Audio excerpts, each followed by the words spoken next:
মানুষের সামনে তারা প্রতিদিন উত্থাপিত করছেন। প্রতিশ্রুতি যা দিয়েছেন তা রক্ষা করে নতুন করে আবার প্রতিশ্রুতি দিচ্ছেন। প্রতিশ্রুতির খেলাপের সরকার তার নিজস্ব গণ্ডির মধ্যে দাঁড়িয়ে যেই কাজগুলি জনস্বার্থবাহী, জনসাধারণের স্বার্থ সংশ্লিষ্ট সেই দাবিগুলি পূরণে এই সরকার কোন ভূমিকা গ্রহণ করছে না।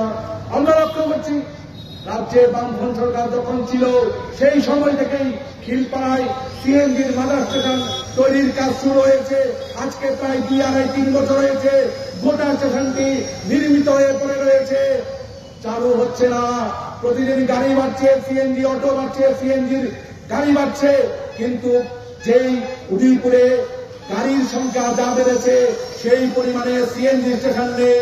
অথচ খিলপাড়ায় নির্মিত হয়ে আছে, 2-2.5-3 বছর হবে সে সিএনজি স্টেশনটি সরকার টিএনজিসিএল এখনো চালু করছেন না। আমরা লোকমুখে শুনছি আমাদের রাজ্যের শাসক দলের প্রভাবশালী কোন এক নেতার অঙ্গ নিহালের কারণে উনার ব্যবসায় ক্ষতি হবে, তার জন্য সেই জায়গার মধ্যে খিলপাড়া সিএনজি স্টেশনটি চালু করতে দিচ্ছেন না। আমরা প্রশাসনের কাছে দাবি জানাচ্ছি বাস্তবতার নিরিখে সময়ের দাবিতে যে স্টেশনটি নির্মিত হয়ে আছে সেই স্টেশনটি দ্রুত চালু করতে হবে। আমরা দাবি তুলেছি বাগবাই যেই